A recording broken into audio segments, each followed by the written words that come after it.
Bom dia, pessoal! Sejam bem-vindos a mais um Walk and Talk. E hoje é mais como Drive and Talk aqui do meu canal. Espero que vocês estejam gostando desse tipo de conteúdo, onde eu trago para vocês informações diretas sobre investir nos Estados Unidos, sobre investir em Dubai, construção e tudo mais. E hoje eu vou responder mais algumas perguntas que foram enviadas através das minhas redes sociais. A primeira delas é: quais maiores desafios para quem quer investir em construção estando no Brasil? Vamos lá. Existem dois principais desafios, né? O primeiro deles, logicamente, é a distância. Eu não vou negar que para quem não tem experiência, para quem não tem um processo colocado em ação, construir num país estando em outro pode ser bastante desafiador, porque você não conhece tão bem assim o general contractor, porque você não sabe como é que vai fazer o acompanhamento das obras e esse tipo de problema. Então, estando fora do Brasil, esse desafio ele pode ser superado de algumas formas. O primeiro deles é você realmente confiando no general contractor que você vai trabalhar. A maioria dos general contractors são de boa índole, mas infelizmente investidores, quando eles estão buscando um projeto de investimento, principalmente quando é o primeiro, eles querem fazer de tudo para o projeto dar certo. Então, às vezes o projeto não é bom, mas como o general contractor prometeu para eles um certo nível de preço, né, deu para eles um preço muito abaixo do mercado, às vezes o investidor acaba tentado a utilizar esse general contractor por causa do preço. E a gente já sabe, né, pessoal? Quem por preço vem, por preço vai, né? O general contractor que baixou o preço no mínimo somente para atender os teus objetivos, a gente sabe, no fundo, a gente sabe que não vai dar certo, mas a gente quer se iludir. Eu já cometi esse erro. Graças a Deus deu tempo ainda da gente trocar o general contractor no meio do caminho, porque a forma como a gente fez o contrato ele podia ser cancelado, né? Mas isso acontece, paciência. Eu estou aqui para que vocês pulem essa etapa e aprendam com os meus erros. Então, ter um general contractor de confiança é muito importante, porque isso vai fazer com que você tenha mais tranquilidade na hora de você pagar uma conta que ele te manda estando você em outro país, né? Você não está lá acompanhando a obra, você não está no dia a dia, então você precisa de fato acreditar na palavra dessa pessoa. Se ainda assim você quer ter um double checking disso, se você quiser ter mais uma certeza, você deve contratar um Owner's Rep, que é uma pessoa, como eu descrevi no meu livro e tenho falado bastante, talvez seja o prestador de serviço mais importante da sua obra. Você precisa contratar um Owner's Rep, que é o cara que vai ficar aí como buffer, né? Como uma pessoa entre você e o General Contractor. Então isso é importante porque na hora que o General Contractor enviar a conta dele, você vai ter alguém que vai fazer essa checagem para você e desde o começo você deve dizer para o General Contractor, todas as contas devem ser enviadas para o meu Owner's Rep e eu só vou pagar assim que ele me liberar o pagamento. E foi nessa situação que a gente teve que trocar um dos nossos General Contractors em um dos projetos, né? A gente acessou essa pessoa, contratou essa pessoa, fez o pagamento da primeira fase, que era fazer os piles, né? Os pilares da obra, né, subterrâneo, não sei nunca soube como é que chama isso em português, mas os piles da obra, antes de colocar a laje, a primeira laje, e na hora que ele mandou a conta, espera aí, o que ele está mandando a conta não foi o que ele executou. Então o Owner's Rep não autorizou o pagamento, né? E a gente não fez o pagamento e trocou na hora o General Contractor porque ele começou a ver o owner's rep como um inimigo, em vez de um aliado, uma pessoa que poderia ajudar ele a fazer uma obra melhor. Então esses dois pontos nesse sentido é a melhor forma de você diminuir esse risco da distância. Agora, o outro risco muito grande, ou outro desafio muito grande de quem está construindo nem só à distância, mas quem está construindo o primeiro projeto nos Estados Unidos, especialmente para quem tem experiência no Brasil, tá? Tem um ditado que diz que o ignorante é mais feliz. E muitas vezes isso é verdade. E por que eu digo isso? Eu, por exemplo, nunca tinha construído no Brasil, né? Eu tinha desenvolvido projetos imobiliários, estruturado financeiramente projetos imobiliários, mas nunca tinha tomado conta de uma obra no Brasil. Então, quando eu fui para os Estados Unidos, eu não tinha nenhum vício, né, dentro da minha atividade de administrar, entre aspas, projetos de investimento imobiliário, porque no meu ponto de vista, do jeito que eu estruturo os meus negócios, não é a minha função administrar a obra, a minha função é administrar a pessoa que está fazendo a obra, que no caso é o General Contractor, né? Então eu não tinha vícios. E eu senti isso, que muitos dos meus investidores, até meus sócios, eles tinham experiência no Brasil e toda hora falavam, mas no Brasil é diferente, mas no Brasil é diferente, mas no Brasil é diferente. Mas aqui não é Brasil, porra. Aqui é Estados Unidos. Então tem que fazer as coisas como nos Estados Unidos, não no Brasil. É lógico que trazer experiência do dia a dia na resolução de problema pode ser algo positivo, mas no fim do dia a gente tem que obedecer às regras locais. O que é feito no Brasil não faz o menor interesse para o americano, né? Muitas vezes o cara, eu sou engenheiro no Brasil, beleza, mas nos Estados Unidos você não é absolutamente nada. Você engenheiro no Brasil, aqui você não apita nada, né? Até porque nos Estados Unidos engenheiro também só desenha projeto, não faz mais nada. Desenha projeto, é isso que ele faz. Quem manda na obra é o General Contractor, que com os planos, os desenhos dos engenheiros e do arquiteto, né? Engenheiro eletricista, engenheiro mecânico, o engenheiro civil, engenheiro estrutural, ele pega todos esses planos e ele toma como verdade esses planos e ele executa esses planos. Então, quem dá o pitaco na obra é o General Contractor. Durante a obra, os engenheiros, eles acompanham para saber se o General Contractor está fazendo a coisa certa. Se a composição do concreto está correta, se a forma como estão fazendo a hidráulica e a elétrica está correta, tudo isso o engenheiro também, ele vai olhando cada etapa da obra porque ele tem que assinar. Mas quem executa é o General Contractor. Então, essa diferença entre a forma de fazer construção no Brasil e nos Estados Unidos pode ser um desafio se a pessoa vier com vícios. Se ela vier aberta a novas experiências, a novos métodos, entender como funciona e sabendo como funciona nos Estados Unidos, buscar novas soluções mais criativas, mais econômicas, aí é positivo. Fazer como faz no Brasil só porque no Brasil faz assim, isso infelizmente não vai funcionar. Esse é um grande erro dos investidores brasileiros, principalmente de quem tem experiência, tá? Vem com uma soberba assim que eu não entendo. Não todos, né? Mas muitos. E por isso acabam se dando mal na hora de fazer o projeto de construção, porque querem repetir o Brasil. Saíram do Brasil porque os negócios lá são difíceis. Chega nos Estados Unidos e quer fazer igual.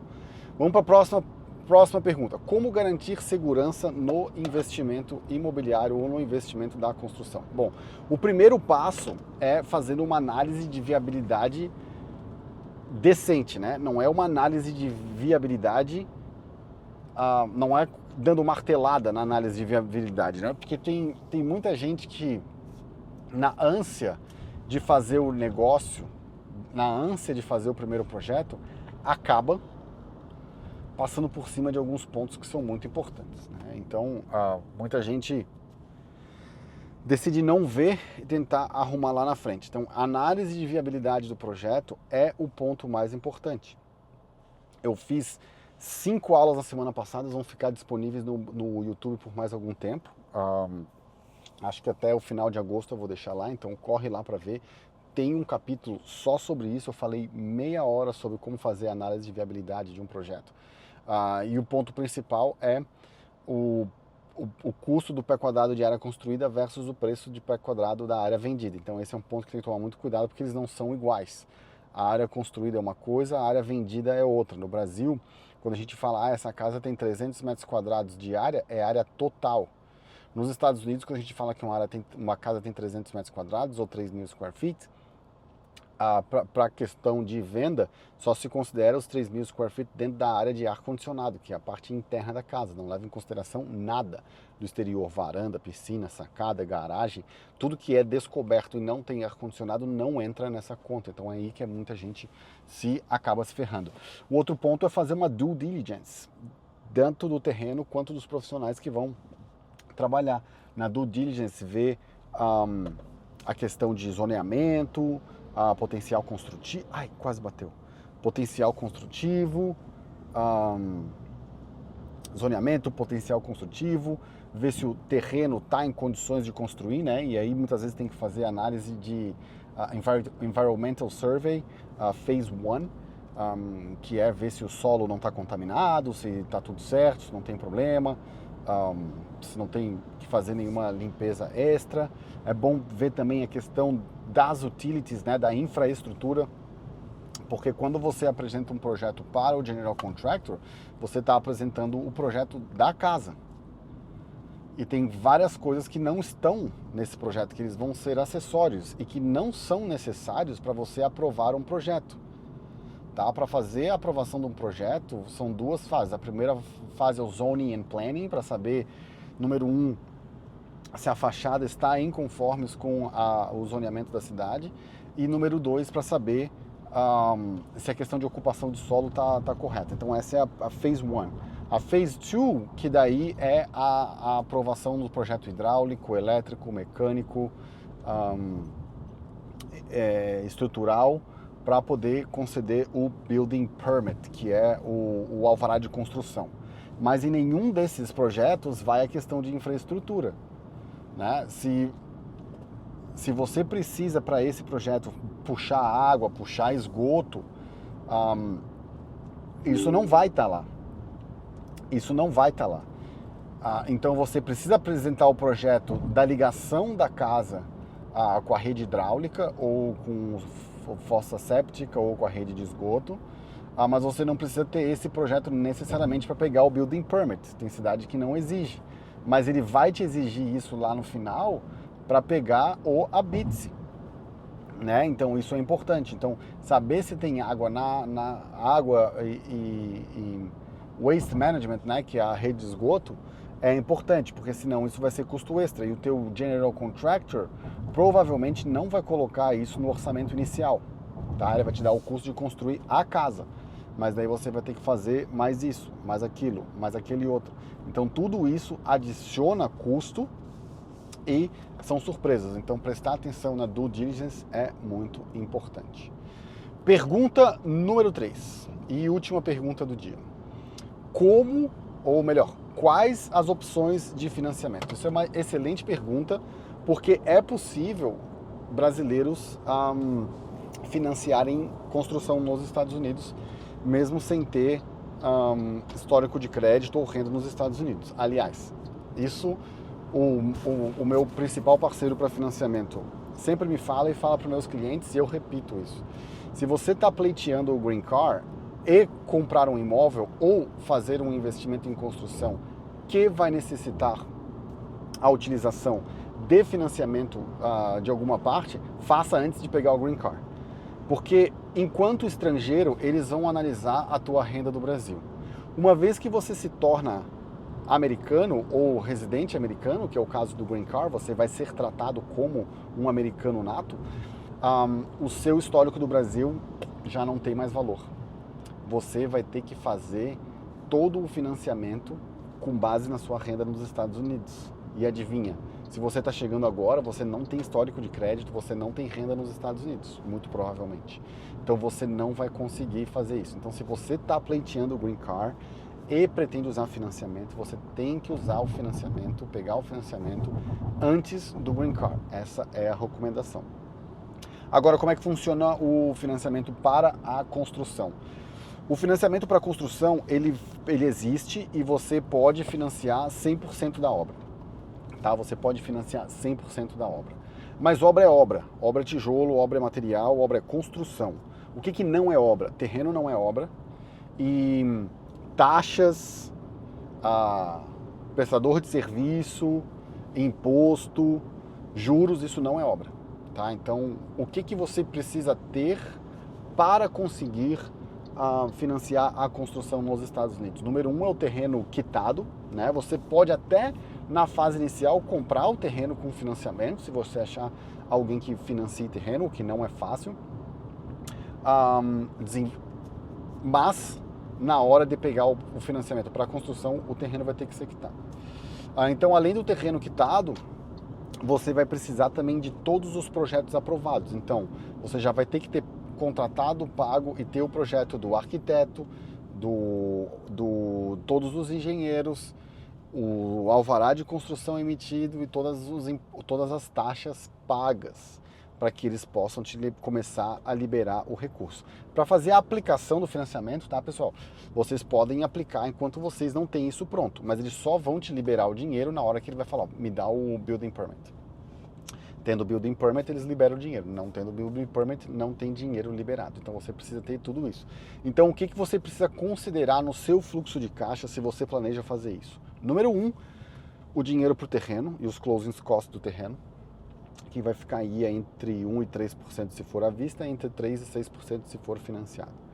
Você vai precisar de todos os soft costs. O que é soft cost? Arquiteto, projetos de engenharia, né? O projeto arquitetônico e os projetos auxiliares, né? Não sei como é que chama no Brasil. Hidráulico, elétrico, ar-condicionado, fundação, essa coisa lá toda, vocês têm que pagar. Então, arquiteto e engenheiros. Bom. O que mais tem que ter pago? Para pegar o financiamento, você vai ter que mostrar para o banco que você tem o dinheiro para pagar o property tax do terreno enquanto você faz a construção, que esse é um grande erro que as pessoas não consideram. Né? Você vai lá e compra um terreno, você precisa pagar o imposto de propriedade, o IPTU, durante a obra. E para terrenos pequenos, esse dinheiro até não vai ser muito grande, né? Um terreno de $30 mil vai pagar nada por ano, vai pagar $600 por ano, mas num terreno de $1 milhão aí já fica 20 mil, né? Então a conta já muda bastante. Então é preciso ter isso. Então 20 mil por ano, vezes 3 anos de projeto, se você for contratar um projeto grande, a gente está falando de 60 pau que tem que mostrar para o banco que você tem na conta. Porque o banco, como é que ele vai fazer? O banco ele vai pagar, ele vai te cobrar o ano antecipado e vai pagar para a cidade. Ele fica encarregado por isso. Por que o banco fica encarregado por isso? Porque o property tax é o único imposto que supersede qualquer outro tipo de lien na sua propriedade, qualquer outro tipo de gravame.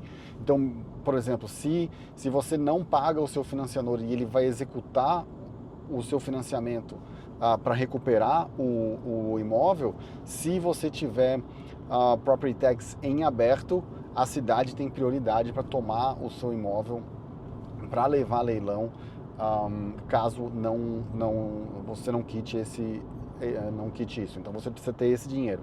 Que mais dinheiro que você precisa ter para considerar no seu fluxo de caixa? Você precisa mostrar para o banco que você tem na sua conta o dinheiro necessário para pagar os juros, porque o financiamento de construção nos Estados Unidos, ele é, via de regra, interest only. Durante a obra você só paga os juros daquilo que você utilizar. Então à medida que você toma os recursos para colocar na sua obra, vai aumentando o saldo devedor e em cima do saldo devedor você paga o financiamento, tá? Então o banco vai te pedir, cadê o dinheiro? Aí você vai lá e mostra pro banco, ó, tá aqui o dinheiro na conta, então você tem que considerar isso. O que mais você precisa considerar que é muito importante? A primeira fase de construção, porque o banco libera o dinheiro para trás, né? E o que significa? Que você precisa construir primeiro, aí o banco vai fazer a medição e te libera o dinheiro que você já gastou. Então, dentro do seu fluxo de caixa, você vai ter que considerar isso. Aí, para considerar isso, você precisa falar com o seu banco, porque tem financiador, por exemplo, que ele só libera de 100 em 100 mil. Então, talvez você tenha que considerar 100 mil como o seu fluxo de caixa, ou 150 se você quiser ter uma margem, porque você vai botar esse dinheiro na obra e assim que o banco fizer a inspeção ele vai falar, ok, te libero mais. Aí ele vai lá e te libera mais dinheiro, então você precisa regular com isso. Fora isso, pessoal, é tudo bem tranquilo. Eu financiei todas as minhas obras que eu fiz e eu gerenciei. O que eu faço para investidor, aí cada investidor toma a sua decisão, muitos botam dinheiro próprio, outros financiam, então vai de cada um. Em alguns casos vale a pena, em outros casos não vale tanto, mas para mim, mesmo que o resultado final em termos percentuais seja o mesmo, vale a pena utilizar o financiamento, porque é melhor, como eu sou economista, eu sempre penso no lado pior do negócio, né? É melhor quebrar com o dinheiro dos outros do que com o dinheiro próprio. Então é isso, pessoal. Se vocês têm mais perguntas para me fazer, vocês podem fazer as perguntas aqui pelo YouTube, nos comentários, ou também através do meu Instagram. Lá eu sempre boto a caixinha de pergunta e fico à disposição. Beleza? Fico aqui e vejo vocês amanhã.